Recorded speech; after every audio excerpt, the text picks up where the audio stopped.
occupez un atelier qui est merveilleusement bien placé. Il y a longtemps que vous êtes installé ici? Oui, il y a une vingtaine d'années. Et sur cette colline, la colline inspirée, je l'appelle, je le trouve extraordinaire. J'ai la vue de Nantes, j'ai l'ambiance de Nantes d'une manière permanente. Et le Val-de-Loire, c'est quand même la fin du Val-de-Loire, la rencontre de l'océan.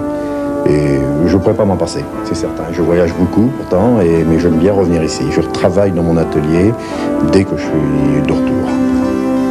Quand je vois le cinéma de Jacques Demy, certains romans, on voit l'origine. Et personnellement, vous voyez, je vais aux sources de d'autres, soit civilisations, soit de paysages, mais je reviens créer, c'est-à-dire je recrée comme je me souviens d'un lieu, mais dans mon ambiance de mon nid d'aigle. Bon, j'adore les nuages qui courent, le vent, c'est pour ça que je peins les régates.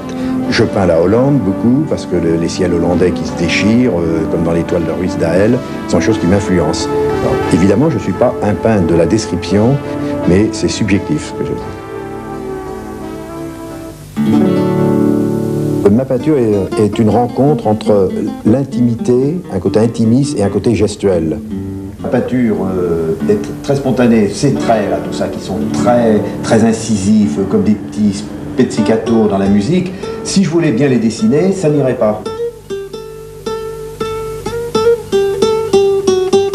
Si on prend cette toile que vous avez derrière vous, par exemple, qu'est-ce qu'on retrouve de votre paysage et de Nantes? Les couleurs, l'atmosphère, le mouvement, qu'est-ce qu'on pourrait dire? Ce paysage, c'est une toile andalouse, peinte dans l'estuaire du Guadalquivir.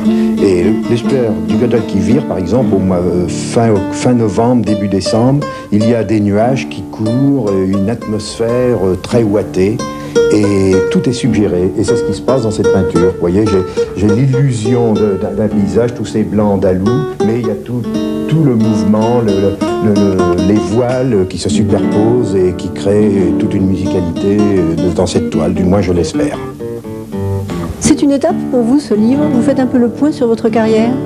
Ah bien, c'est une étape, oui, en somme, par l'âge aussi. C'est une étape, c'est un bilan. Et puis aussi, comme je présente dans ce livre mes nouvelles recherches sur le personnage, ça, c'est un peu pour sentir, pour me justifier. Je suis un peintre, disons, inquiet, j'ai besoin d'assises.